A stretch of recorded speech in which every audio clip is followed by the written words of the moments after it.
la diferencia más o menos entre el 25 y el 30%. Por tanto, no es que estuviéramos más mal evaluados, es que ni siquiera estábamos evaluados. Por tanto, es relevante este tema. Entonces me van a permitir que se lo ponga con un ejemplo. He seleccionado un catedrático de provincias, sin embargo, con cierto impacto global, eso sí, para que sirva de ejemplo. Me he tomado esta libertad, perdona. Entonces, fíjense que aquí tenemos Web of Science y Scopus, arriba y abajo, y pues vamos a ver qué pasa con ese pecado original. Si nos atenemos a lo que nos dicen Web of Science y Scopus, coinciden las publicaciones, tienen 32 artículos, 32 registros, varía un poco la cobertura de las citas, por lo que he comentado antes, que incluso aunque Scopus tiene menos cobertura que Dimensions, tiene más cobertura que WOS, y especialmente en el mundo de ciencias sociales, y se nota, su H pasa de 3 a 5, y el número de citas pasa de 30 a 120. Fíjense que son citas reales, es decir, esas citas existen. Lo que pasa es que en el Web of Science no están identificadas. Hay un colega suyo que ha hecho en una publicación científica, con peer review, etcétera, etcétera, una cita a su trabajo. Y esa cita es real, pero no está recogida en el primer caso. Bueno, nos han estado evaluando con esto. ¿Qué pasa si, bueno, por supuesto, nosotros tenemos toda la información por años? Esto tiene que ver, ¿para qué necesitamos el infame factor de impacto cuando yo tengo todos los datos disponibles?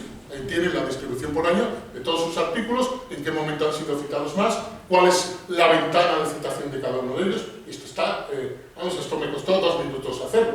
Es decir, no hay razón alguna para no disponer de estos datos. Pero acuérdense de los datos de antes y compárenlo, por ejemplo, con la presencia en Google Scholar. Google Scholar es hoy por hoy posiblemente la mayor base de datos de ciencia que existe. Y fíjense que de donde teníamos un índice H3 o un índice H5, la misma persona nos pasa a tener un índice H14. Y el número de citas prácticamente se decuplica, se multiplica por 10. ¿Cuál es la razón? Pues algo que no estaba cubierto, lo que he marcado, los libros. ¿Qué pasa? En ciencias sociales y humanas, pero también en ciencias puras, se publican libros. Y los libros se citan, y los libros tienen impacto. Y eso hay que reconocerlo. Señores de ANECA, que hay que reconocerlo. Esto no es una imaginación, esto es una situación real. Un producto documental, resultado de una actividad científica, que tiene un impacto sorprendente. No, real, es el impacto sobre una comunidad que reconoce la calidad, el interés, la utilidad de esos contenidos. Y el resultado es un índice H, no el doble, el triple. La distribución ya saben que es exponencial. H14 sobre H5 es muchísimo más. Y el número de citas, considerable. Simplemente cambiando la fuente. No cambiando a la persona, no cambiando ninguna manera especial de medir. Por ejemplo, en otra base de datos similar, que es Microsoft Academic, un producto que nuevamente pues, también parece que puede tener futuro porque está detrás del grupo Microsoft, pues no nos salen tantas citas porque la recogida de citas no es tan elevada, pero por ejemplo nos salen muchos más registros. Nos salen 78 registros. Es decir, que hay publicaciones, seguramente que no han recibido tantas citas, por eso no sube tanto, pero publicaciones que no estaban recogidas. Pero no es el único caso. En el caso de Dialnet, nuevamente, estamos siempre en el mismo caso con el profesor Blois, pues tenemos 153 registros. Cierto que algunos son tesis dirigidas, hay el concepto de autoría, se pueden comentar, no discutir, comentar, pero 153 registros. Me cuesta lo mismo consultar la base de datos WOS, que vemos que tiene estas limitaciones, que consultar Dialnet o consultar Google Scholar. Yo les recomiendo, por ejemplo, una cosa que me parece interesante, es que creen sus propios perfiles en Google Scholar, porque, entre otras cosas, eso permite un control de calidad. Yo he hecho un pequeño esfuerzo con el grupo ANTE, y aquí están los miembros del grupo ANTE que tienen perfil propio, exceptuando el caso de Valeria, porque ahí he sido capaz de calcularlo por mi cuenta. Ah, ¿es usted? Valeria. Sí, luego he descubierto la manera de pronunciarlo porque al principio pensaba que era Valeria. Pero luego ya es usted protagonista en otra transparencia. Bueno, pues he puesto un asterisco porque no tiene perfil, debería tener perfil y lo he calculado yo a mano. No he hecho con otra gente, pues perdón, tampoco es que se trataba de eso. Sí que tengo perfil en Google. ¿Sí? Ah, pues entonces es que no lo he localizado. No lo localizaré. Y da una cifra más alta que Por supuesto. Por eso recomiendo hacerlo, porque es el control de calidad que hay que hacer. Muchas gracias.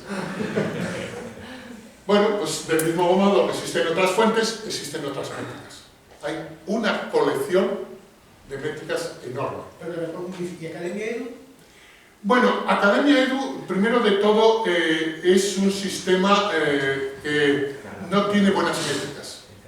Y segundo, que la cobertura depende de los derechos que se tenga para depositar los documentos. Es decir, si tú publicas en revistas que no te dejan depositar en Academia, por supuesto ahí tienes un gap, tienes una laguna. Luego, además pasa una cosa, los indicadores de Academia son francamente malos. Hay una alternativa que en teoría es ResearchGate, pero los indicadores de ResearchGate tienen un problema, que dependen mucho de la actividad social. Es decir, si tú preguntas mucho o respondes mucho, se incrementa. Eso no tiene nada que ver con tu calidad a la hora de contribuir ciencia. No está mal tener alguna de estas herramientas, luego voy a hablar de ellas, tener presencia. Pero a la hora de métricas, las métricas no son fiables. En los dos casos, porque hay lagunas de cobertura, y en los dos casos, incluido también ResearchGate, el RG Score, el indicador que tienen ellos, pues está sesgado por actividades sociales que no necesariamente tienen una relevancia académica. Bueno, les comentaba que hay muchas otras métricas y que siempre hay que tener en cuenta, aquí me gustaría ponerme en una posición crítica, que esta no es jauja, no es la solución óptima, hay algunas cosas que hay que tener en cuenta. Cosas que ya he comentado, por ejemplo el tema de las lagunas, hay muchas disciplinas que siguen sin estar bien cubiertas, incluso en muchas de estas bases de datos. Hay una vacuna contra ella, que es el acceso abierto. Es decir, en la mayoría de los casos, el problema de que estas bases de datos no lo recojan es porque eso no se ha publicado en formato digital, en abierto, de manera que es imposible o muy difícil que se reconozcan. Luego hay errores en todas ellas, mucho más altos de los que parece. Es decir, que por ejemplo, la recomendación que les he dado a la hora de hacer su propio perfil en Google Scholar es que si lo dejan en manos del tercero, les garantiza entre un 5 y un 10% de error.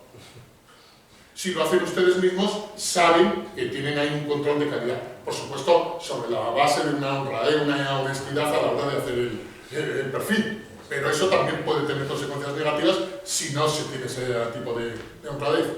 Luego, las citas negativas. Este es un problema pues, que tiene que ver con lo que he comentado, que siempre los estudios métricos se tienen que complementar con evaluaciones cualitativas.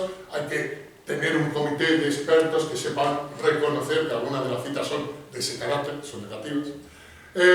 Un problema para el cual no tenemos una fácil solución, aunque sí que debemos intentar luchar, es el tema de los valores bajos.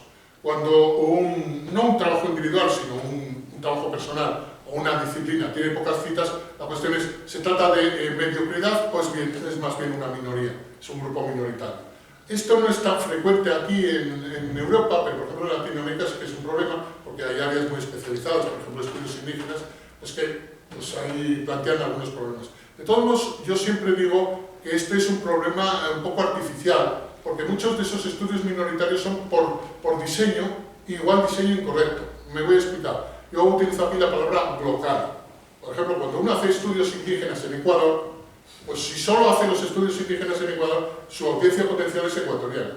Pero yo les aseguro que hay indígenas, o aborígenes, o como quieran llamar, en Malasia, o en Argentina, o en los Inuit en Canadá. Y entonces sí que podría ser interesante que cuando tú publicas ese tipo de estudio local, tenga una perspectiva, un análisis comparativo a nivel global. Sé que puede ser difícil, este es un ejemplo cogido un poco con alfileres, pero es la manera de que aquellos estudios que son locales por diseño, pero no por realidad, pues se haga. Les aseguro que los problemas de los indígenas en América son posiblemente muy similares y las soluciones que se podrían aplicar son posiblemente muy similares en el resto del mundo con poblaciones similares.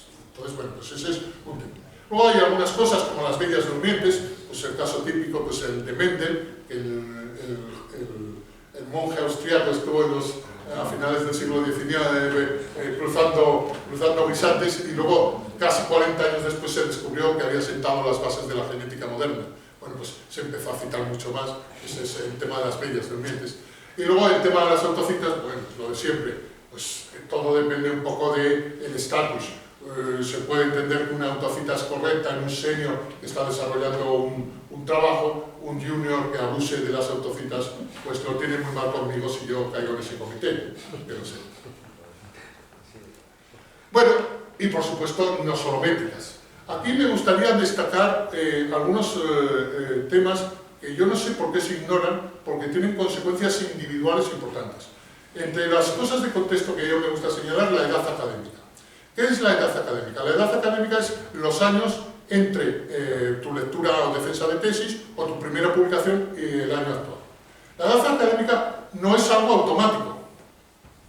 Por ejemplo, habría que descontar el tiempo que has estado en cuestiones políticas, el tiempo que has estado en cuestiones de gestión, si has tenido una enfermedad de larga duración. Y aquí esto les puede interesar mucho a las compañeras. Si las compañeras deciden tener familia, pues el tiempo de dedicación a cada uno de los hijos, eso hay que descontar. Y eso, desde luego, tiene que ser tenido en cuenta a la hora de comparar carreras. Y desde luego es una razón de segregación de tipo género importante. Bueno, pues cuando la gente critica el índice H, pues se puede hacer muy fácilmente la solución, que es dividir el H por el número de años de esa edad académica. Bueno, pues esta es solo una de las muchas acciones. Hay que contextualizar el tamaño de los grupos, la financiación recibida, etc. Siempre hay que contextualizar, no solo las métricas.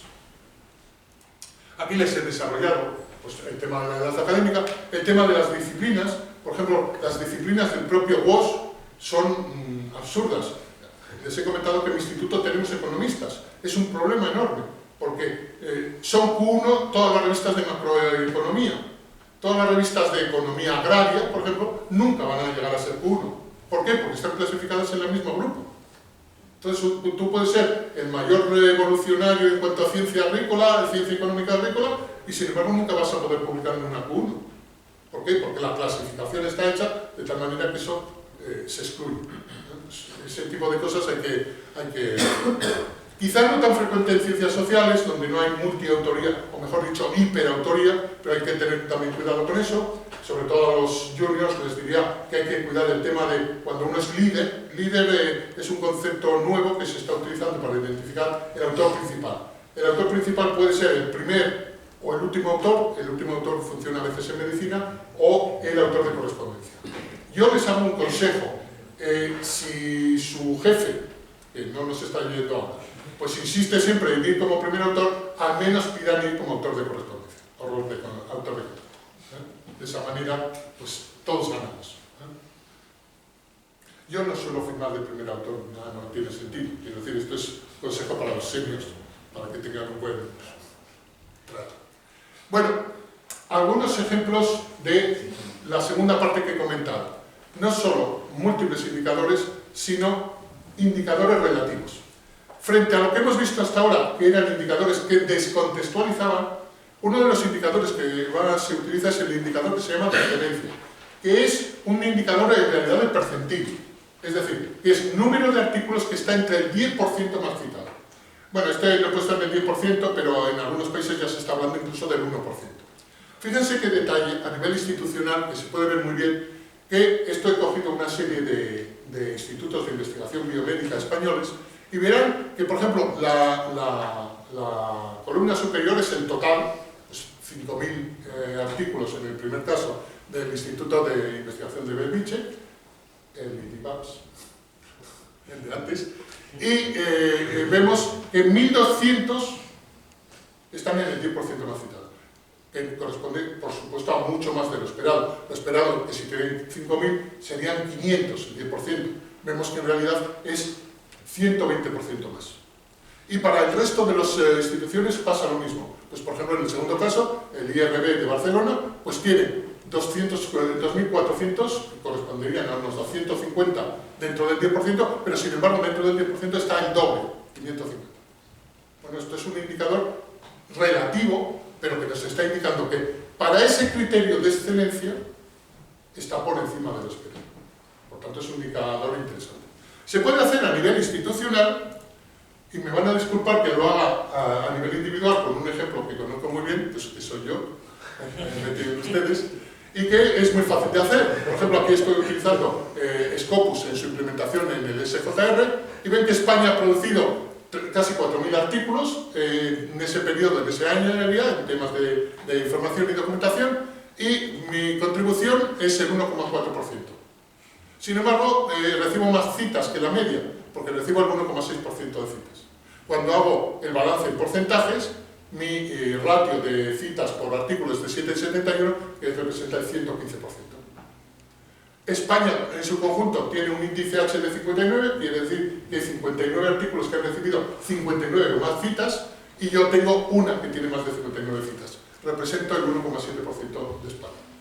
Que no está mal, teniendo en cuenta que somos unos pocos cientos, pues quiere decir que por esto me pongo mal. Bueno, la última parte es, después de todo este rollo, que quizá a los más jóvenes les importa menos, entremos en una parte un poco más pragmática. Esto es lo nuevo de la presentación con respecto a lo demás. Pues lo que se trata es que no abandonen ustedes su estrategia, pero la complementen. Sigan publicando en revistas de las que se piden, de las del primer cuartil, publiquen alguna cosa más, diversifiquen, pero aquellas publicaciones que hagan, procuren incrementar su número de citas. Independientemente de lo que en un momento determinado decidan en cuanto a la publicación, hagan labor adicional. Lo que ocurre es esto. Hemos pasado de un paradigma de